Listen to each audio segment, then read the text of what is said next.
Romeu e Julieta capítulo 2, sequência de sonhos 1 @Chameleon Junior High School, episódio 2, 10 Fev 2021. A classe ficou em silêncio. Ninguém se importava com a boneca Barbie o suficiente para provar ou refutar suas noções tolas. Nosso professor falou para quebrar o silêncio, dizendo: aula, comentários ou perguntas? Nada, todos os lábios estavam selados, todas as mãos estavam abaixadas e o foco de todos estava em qualquer coisa, menos a boneca Barbie e seu desejo egocêntrico de atenção.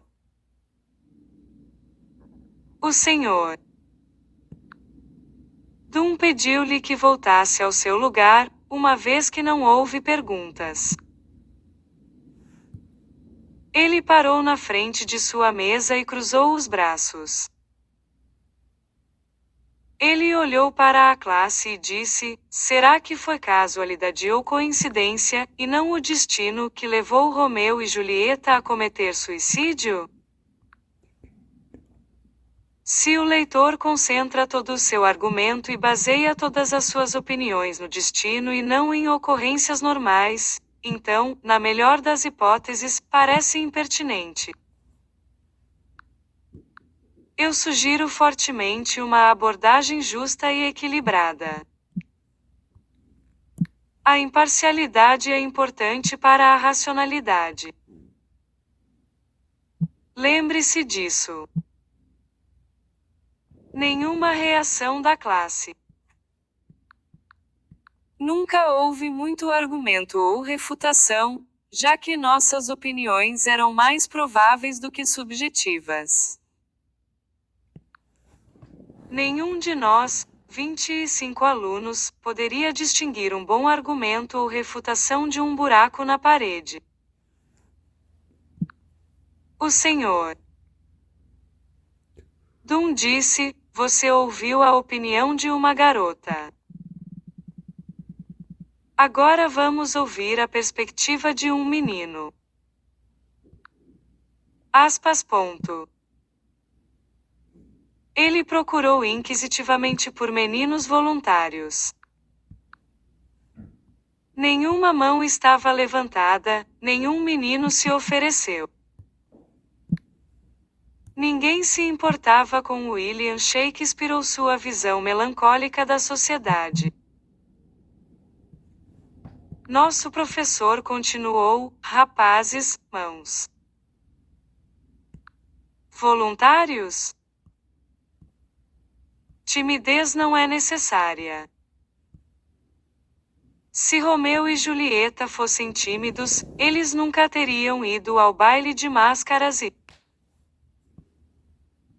apaixonados um pelo outro. Eles não teriam se falado na primeira vez que se encontraram.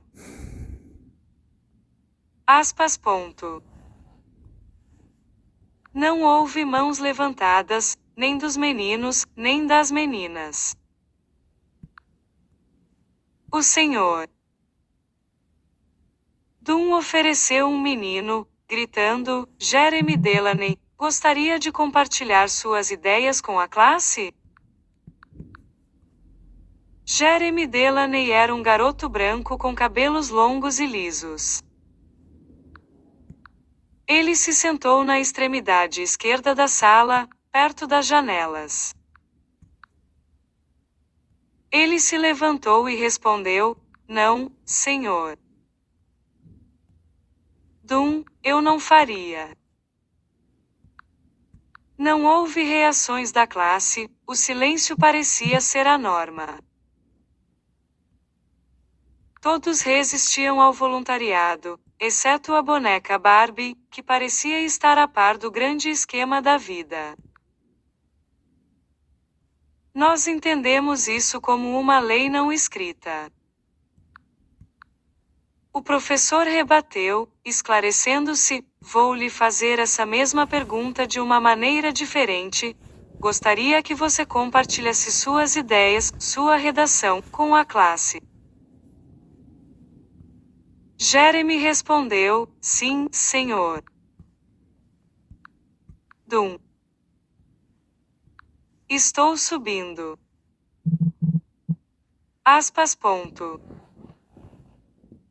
Na frente da classe, Jeremy se preparou para ler. O senhor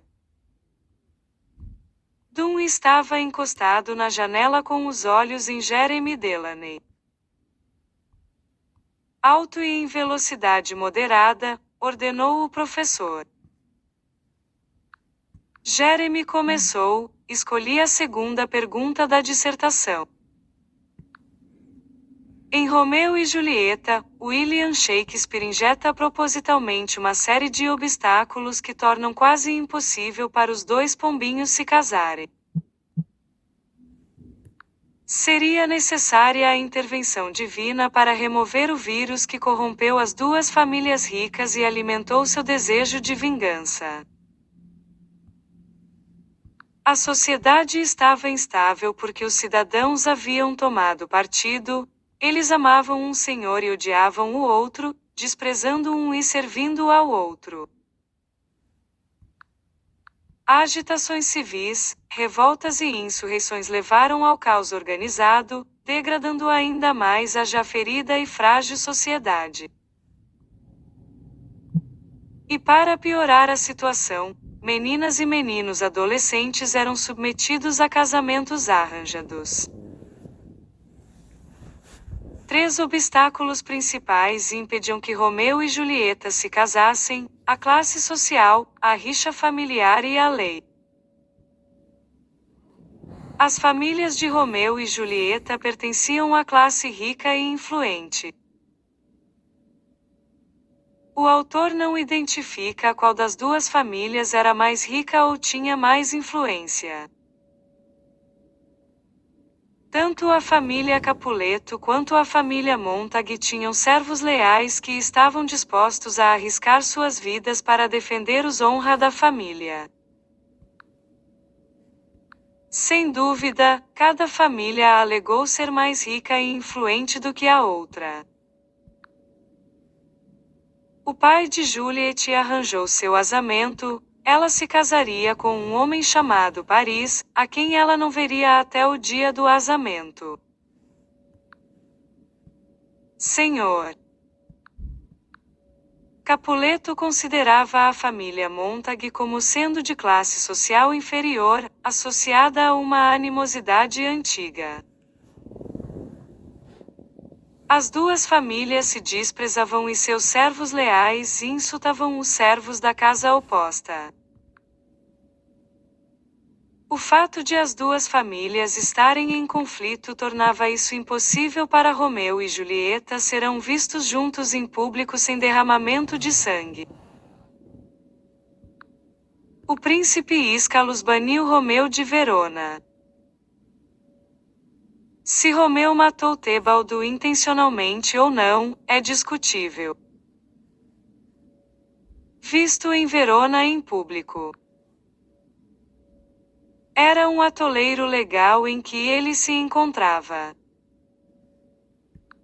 Embora o casamento deles fosse uma farsa, fosse falso e fosse contra a norma, era nulo e sem efeito, uma vez que ambos os pais eram extremamente contrários a uma ideologia tão bizarra. A questão legal de Romeu era apenas a última de uma série de obstáculos que impediam os dois pombinhos de se casarem legalmente.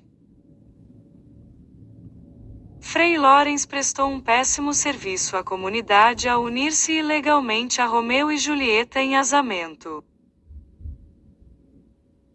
A ação do monge foi contra a norma e contra a tradição. Romeu e Julieta de William Shakespeare é uma peça transbordando de violência, desconfiança, contratempos e veemência, com cada personagem voltado contra todos os outros.